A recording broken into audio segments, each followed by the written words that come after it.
and Savior Jesus Christ. Today we have a wonderful guest speaker, Dr. Oj Johnson.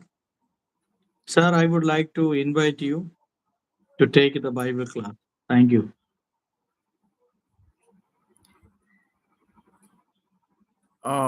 It's a great joy for me to continue the study on Romans.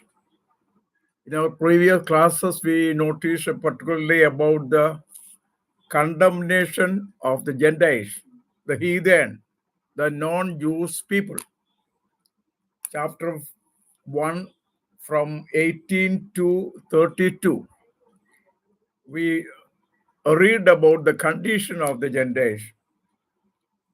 They are wretched, sinful, and their immorality, their idolatry, all these things are dealt in chapter 1 from 18 to 32.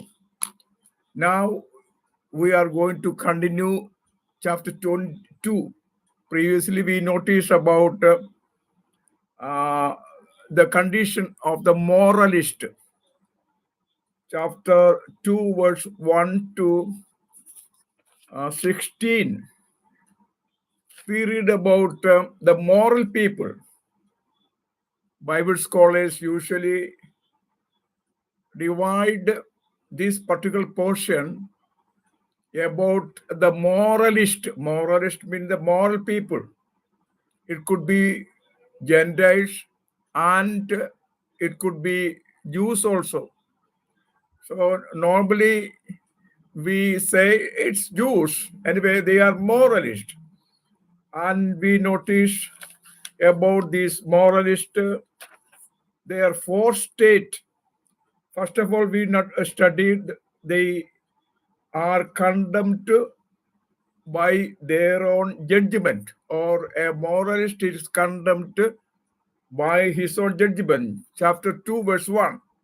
Secondly, we studied he is condemned according to the truth.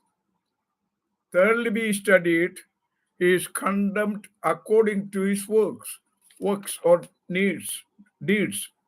Fourthly, we studied he is condemned without respect of persons. The four division we studied already in our previous class. Now we are coming to the next section from chapter 2, verse 17 to 24. We are going to study God is condemning the unfaithful Jews, or condemnation against unfaithful Jews. That's a heading. Chapter 2, from verse 17 to chapter 3, verse 8, we can include those portions also. Chapter 3, verse 1 to 8 also can be included in this portion. Now, first of all, we are going to study now the law cannot make him righteous. And here, the Jewish people, they boast always in the law. They have the law of God. And therefore, they always boast in their law. And Paul is going to say very powerfully that by having the law, they cannot be justified. Let us read chapter 2, verse 17. 2 verse 17. 2:17. Can you read 2 verse 17?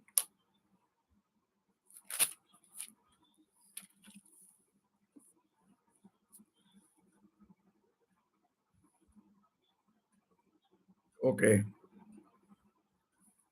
2 verse. Should I read?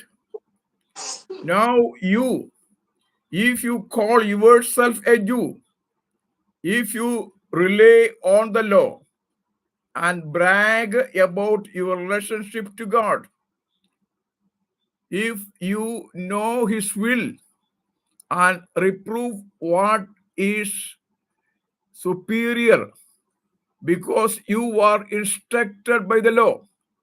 Or we are supposed to continue the verses.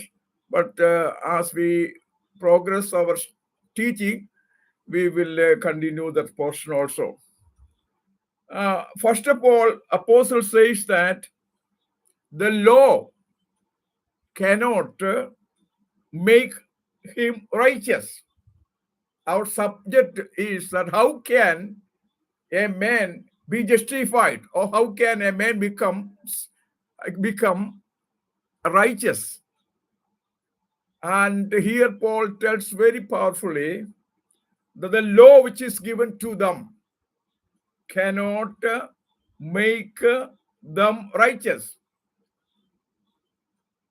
That is why Paul tells it, if you therefore have no excuse, you who pass judgment on others, for whatever the point you judge the other, you are condemning yours. It's very clear. Paul is telling, if you are named as a Jew, that means they are called as Jewish people or Israelites, and are priding themselves in the law. They have the law, that is true. The Gentiles were not given a law, and for them it is given the 10 commandments and other commandments, and therefore they are very much proud of having a law. But Paul is saying, if you are named a Jew and addressing yourself are very proud of it, but you are not doing according to the law, it is a privilege for these people to have a law. Of course, Christians also can be proud in one sense that we have a Bible, the Word of God, the revelation of God. And that is a great pride for every Christian. Bible is the revelation of God. In the same way, the Jewish people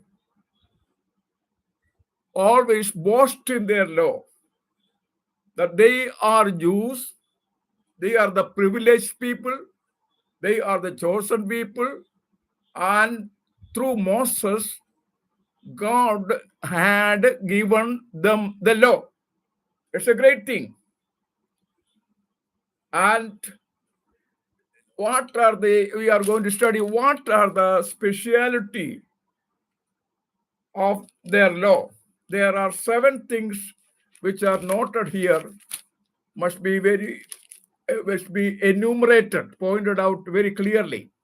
We are going to study the 7 things which are enumerated by the apostle here concerning the privilege of the Jews. First of all, we here read, they rely on the law. They rely. They hear the word King James Version put resteth in the law. They rest in the law. It's a relay actually. NIV puts rely on the law. They rest in the law. So these people rest in the law or rely on the law. That's a good thing. They can depend on the law. It's a moral principle. It is a symbol of holiness. Therefore, the Jewish people can rest on the law. Secondly, Paul tells that they brag about their relationship to God. They brag, they boast, B-R-A-G, brag about. The word which is used in King James Version is that it's a different word is used there. Brag about, boast, it is not found. It's not found here. Look at that. What is that? No star. Okay, it's not clearly given there actually. They rest in the law and they boast in the law. They boast in the law. The second thing concerning Jewish people is given by by apostle is that they brag about their relationship to God. They boast about their relationship to God. And thirdly, Paul tells that they know the will of God. It's a great thing to know the will of God. Will of God, the decision of God, the purpose of God. And it is great thing to know the will of God in our life. Christians also should know the will of God. Many times we claim to know the will of God. In fact, we do not know the will of God many times in our life. Of course, the Bible tells us that it is the will of God that every man should be saved. God expects every man to be saved. That's the will of God. It's the will of God us to be holy in our life. There's several things are related to the will of God. Now, here Paul tells concerning Jews is that the Jews know the will of God. Thirdly, and Jews approves of what is superior because they approve what is superior. Approves things that are excellent. Here, King James Version puts it, approves the things that are more excellent. That's a King James Version. But NIV puts it, approve of what is superior. The superior things are approved. The superior things are given to them and they approve it. They consent it. That is also a great thing about the Jewish people. Fourthly, he tells about the Jews that you are instructed by the law. They are taught by the law in the sense that when a Jew is born, a child is born, he is taught by the word of God. He is taught in the law. He goes to the synagogue and there are rabbis. They teach him and their process of learning is there. Actually, the Muslims also have such a pattern in their religious life. They have our school is called, to have all arranged school there. And in the schools, they have teachers from childhood onwards. They learned the Quran in their religion. And it was copied from the Jewish people. Particularly, when a Jew is born, there will be teachers there teaching the baby the Old Testament. All the things are particularly the Pentateuch is taught to every Jew. And it is a custom for them, a habit for them to learn. And therefore, Paul called, you are instructed by the law. That means you are given instruction. The teaching of the law was given to the Jews when he is at the time of his childhood onwards. And another factor, and you are convinced that you are a guide of the blind. The Jews think that they are the guide to the blind, a light for those who are in the dark, an instructor of the foolish, a teacher of the infants. This is their privilege. They think four things they do. First one, instructor of the foolish, and a guide for the blind, a light for those who are in dark, and teacher of infants. Jewish people. It is also a nice thing. In our churches, we have Sunday school.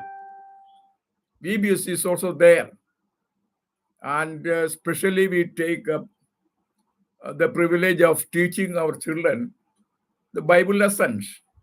That's a very good instruction. Maybe we are, copying the style of Jewish people in their synagogue. They have Old Testament teachers, the rabbis are there, paid. They, besides these rabbis, we also know the Pharisees are there. The scribes are there. These scribes and Pharisees are also called rabbis. And they are well learned. They know the Old Testament very clearly. So from childhood, they teach, or the teachers teach the Old Testament. So it is their privilege to instruct the foolish people, and also they are the light for the people who are in darkness, and also they are the teacher of infant children. So they are also guide for the blind, a light for those who are in darkness, an instructor of the foolish, a teacher of the infants. So these so-called people, Jewish people, they are teachers, instructors. Teaching profession is a very excellent thing. In fact, we know Christ is the greatest teacher in the world. Many think that Christ is a great preacher. Of course, he was a preacher, but he was in fact a teacher more than a preacher. The days of Christ, John the Baptist was the greatest preacher. And preaching and teachings are two different things. There is exhortation also, exhortation given. That's also there. But teaching is most important profession or talent which Christians have to exhibit or practice in our Bible lessons. We have to teach. We have to be teachers more than preachers. And Jewish people mainly were teachers. You know Nicodemus. He was a teacher, a great Bible scholar in those days, came and visited Christ. And so many other scribes were there, great so-called great preachers. Paul claimed to have been taught by a Greek teacher, Gamaliel, in Jerusalem, from boyhood onwards, maybe from 16th age onwards. He must have been taught by Gamaliel. So he was always claiming to be the student of Gamaliel. And if so-called great scholars are our teachers, we can be proud to some extent that we are the students of so-called great teachers. So Jewish people, particularly scribes and Pharisees, were great teachers, and they were boasting about it also. That is the sixth point. Paul makes it clear. And again, Paul goes on to say the privileges of the Jews. We read here,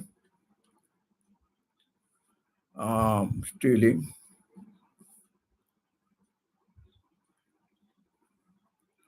Seventhly, okay. Many Jews convinced, verse also we read verse 17.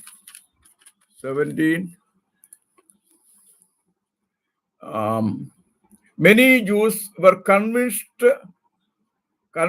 and the result of belief, a guide of the blind, and like how that we had discussed. And again, the belief that by Jews rested in their law, in the law as the embodiment of truth. That is also another factor. They rested in the law, which is the embodiment of truth. Law is a contained truth, and they were resting the law, which is the embodiment of truth. So these are the privileges, and these are the things which are a boasting for the Jewish people. But the problem is that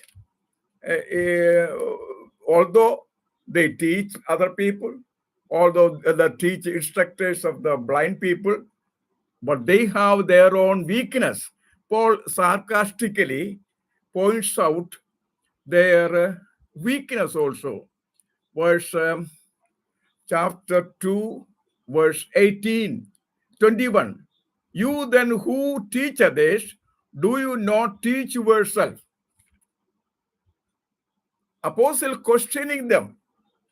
You are claiming to be teachers. You are teaching the foolish people. You are the teachers of infant. You are claiming to be a light for the blind people. But he charges, you teach others, but you do not teach yourself. That means we know the fact, but we do not practice it. And that's a great weakness of even Christians also. We know the Bible doctrines. We are well versed in Bible doctrines, teachings, everything. But hardly we practice it. Scarcely we practice it. Knowing and practicing should go simultaneously. Merely knowing the fact is not important, but doing the things is more important. So Paul says, you are teaching others, but you are not willing to be taught by God. You are not practicing your doctrines. You are not fulfilling the laws in your life. In what way they are doing such a things? Paul tells them, you say, verse 22, you who say that people should not commit adultery. You are teaching other people that they should not commit adultery. Do you commit adultery? You are telling the people that they should not commit adultery, but you yourself are doing or committing adultery. This is a seventh commandment of the law, but they are breaking it. And again, Paul continues, do you who abhor idols, do you rob temples? This is a violation of second commandment. That means you should not make any images. That is the second commandment. They are violating it. They teach that they should not. They teach that we should not make any idols. But what you're doing, you are stealing or robbing the temples. A greater sin is committed by them. And again, Paul continues, do you brag about the law? Do you dishonor God by breaking the law? You are being proud that you have the law. But Paul tells them, you are breaking the law. That's a great sin in their life. They boast about the law. They are proud about the law. But they are always constantly breaking the law in their life. So it is not just enough to have a law, but to fulfill the law, to practice the law is more important than that. So these two things must go simultaneously in our Christian life also. So Paul tells that the law cannot make them righteous. The law, they have the law, but it cannot make them righteous. Law is not the foundation for their justification. It is not just enough to have a law for our justification. Law is not sufficient for our justification. They are not consistent with the law. Okay, continue. Next thing Paul discussed is that the circumcision cannot make them righteous or make him righteous. Circumcision. The law cannot make him righteous. Secondly, Paul tells that the circumcision cannot make him righteous. Verse 25. Let us read verse 25. Circumcision has value if you observe the law. But if you break the law, you have become as though you had not been circumcised. Second of their boasting is they have been circumcised on the 8th day. What do you mean by circumcision? Of course, it was instituted in the life of Abraham, and all the children of Abraham are supposed to take circumcision on the 8th day. What do you mean by circumcision?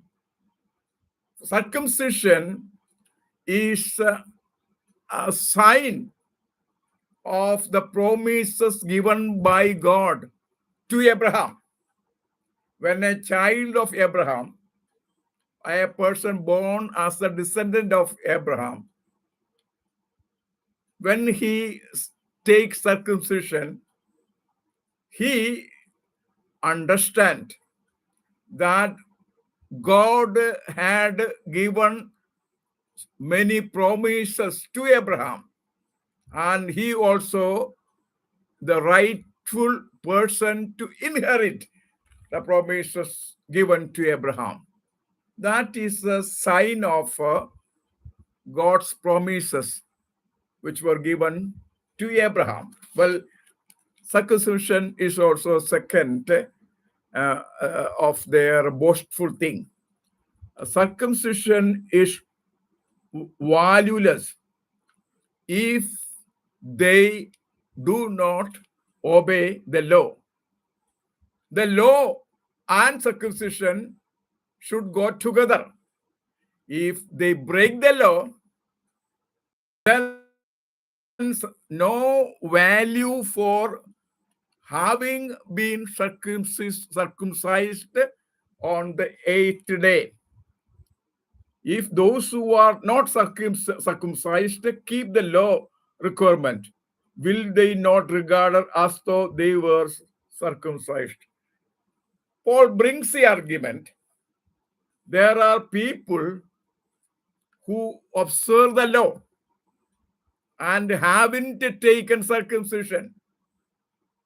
Then these people are the people who have been circumcised, accounted as circumcised.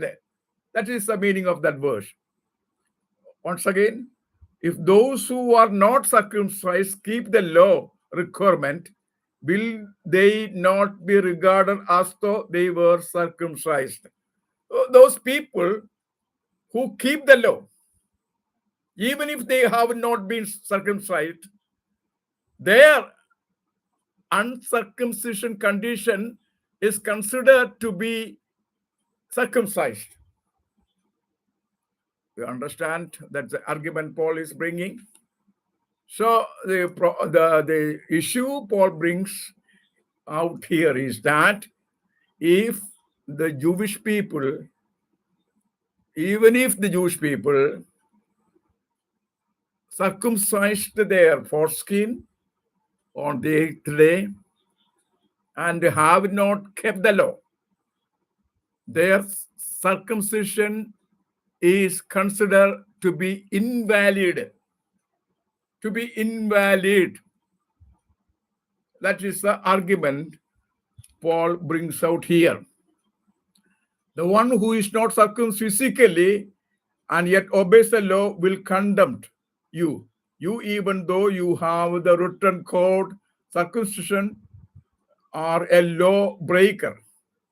So if you are, even if you are circumcised and not kept the law, you are become a lawbreaker. So you are not qualified to be righteous before God. That's the mean. The other factor which we are going to study is found in verse 28. His birth cannot make him righteous. First of all, we studied that the law cannot make him righteous. Secondly, we studied the circumcision cannot make him righteous. Then verse 18, on verse 18 to the last of these verses, Paul tells his birth cannot make him righteous. What do you mean by that? A man is not a Jew if he is only one outwardly, nor a circumcision merely outward or physical.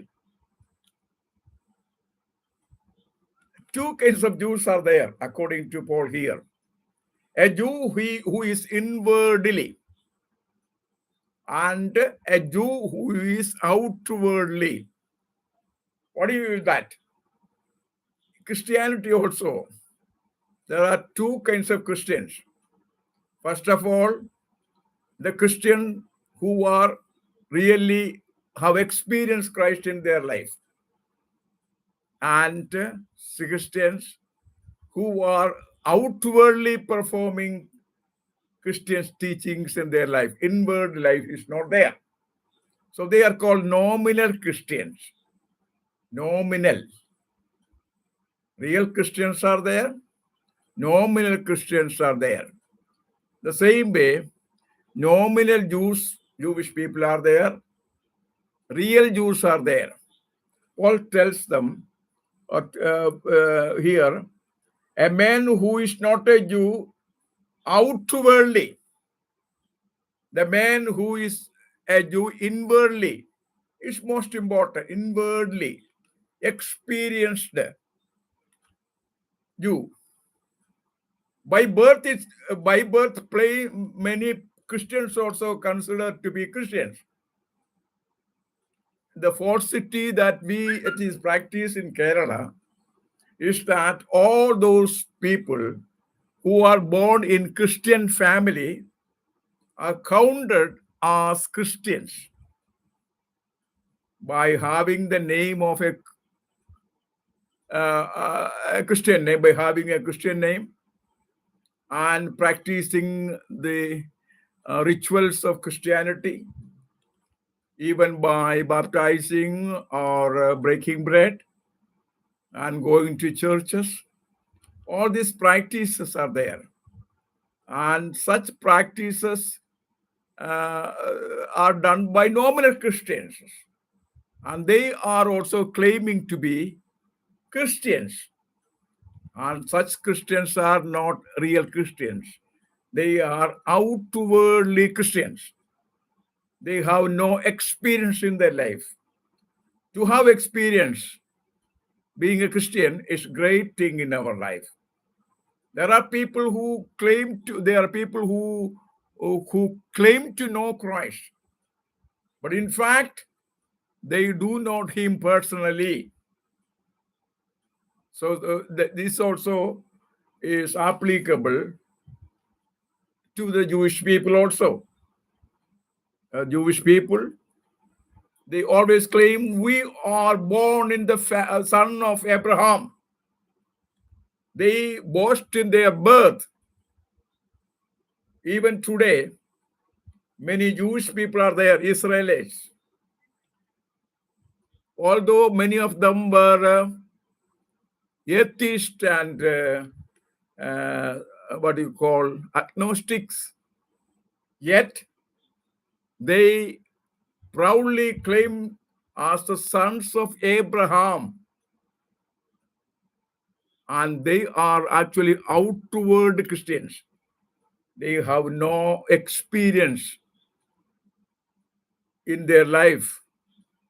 The fact that the existence of God, the one God, the only true God. So it is a very important thing in our life to know Christ or God personally, that we have to have a personal relationship with God. We know the Psalm 23. The Lord is my shepherd, and I shall not want. The Lord is my shepherd. In other words, the Lord is my shepherd. I have everything I need. The Lord is my shepherd. What do you mean by that? That the psalmist tells that he personally knows God as his shepherd, that he has personal, intimate relationship with God. He does not say the Lord is our shepherd. He can say, but it does not mean that he has personally been contacting with God, that he knows, he may not know personally, and therefore he can say the Lord is our shepherd. But the psalmist states very clearly that the Lord is my shepherd, which means he has a personal relationship with God. So every Christian should have such an experience in his life, that he should know God or the Savior personally. It is not enough to have a birth. By birth, we cannot claim to be Christians. To be born in a Christian family is a privilege, one sense. It's an advantage. But that doesn't make a man to be a Christian. It also applicable to Jews also. They may have been born as the descendant of Abraham, but that does not make him a real Jew. The real Jew is a person who has established his relationship with the great God, the omniscient God, the Jehovah God in his life. Otherwise, to be called as a Jew is not a real factor. It's not sufficient to just know God outwardly. It is not just enough to have know all the doctrines of the Bible. There may be some people who are very scholars of the Bible, but they never, but if they never had the experience with God, they cannot be called Christians. So here, Paul tells us that a man is not a Jew if he's the only one outwardly, nor is circumcision merely outwardly and physical. The physical circumcision is not important. It's nice, maybe. No, a man is a Jew if he is one inwardly. And circumcision is circumcision of the heart by the Spirit, not by the written God. Such a man's praise is not from men, but from God. God will be honored if the reality is found in the life of every individual, not outwardly performing the religion. The inward experience is very important for every person. So Paul is telling the Jews are equally condemned along with the Gentiles. Do they have some advantages? They have the privileges, but they are not keeping the law. They are breaking the law. Therefore, they are also equally condemned with the Gentiles. So far we studied about two group of people, particularly Gentiles. And chapter 2, verse 1 to 16, we studied also the moralist. Then verse 17 to the last verses, up to last verse, okay, verse 28 or 29. Paul substantiate the Jewish people are also equally condemned before God. Therefore, they are equal with the Gentiles. They had the privilege of the law. They were circumcised on the 8th day, but that is not enough. They are only outwardly performing, are they practicing the religion in their life. Inwardly, they are not Jews. So we shall consider next topic in the coming classes. His argument cannot make him righteous, which we shall study, discuss in coming classes, maybe. The coming class, we can discuss this portion very clearly. We completed chapter 2. One more paragraph is also to be discussed along with this division. So we shall study in the coming classes, because the book of Romans is not that easy to understand. It's hard to understand. Therefore, we'll take time to discuss it in detail. May the Lord enable us to grasp the book of Romans as we go on in our classes. And all those who listen to the classes can ask questions personally or by comment. We shall be able to clear your questions in our classes as we continue in the coming days. May the Lord bless you all in studying the book of Romans. Thank you, sir. Thank you for your wonderful class. Thank you, everyone. Those who are watching our live program, thank you all. Good night.